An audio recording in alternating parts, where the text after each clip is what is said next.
सुनिए तो जरा, ये बात है पते की, इसे सुन के मन खुश हो जाएगा।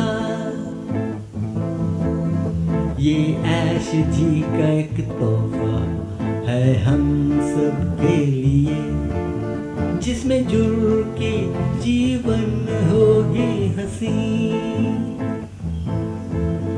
ये है एक कारोबार जो सपने सच करे, तो इसमें जुड़ के आजमा लेते हैं।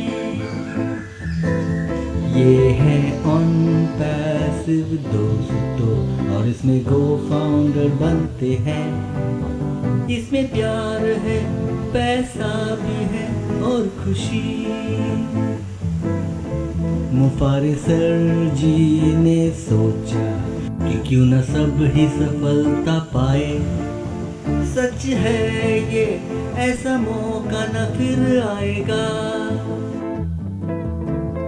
रब से दुआ करेंगे हम साथ साथ यूं चले, और जिंदगी में उन्नति सब करें,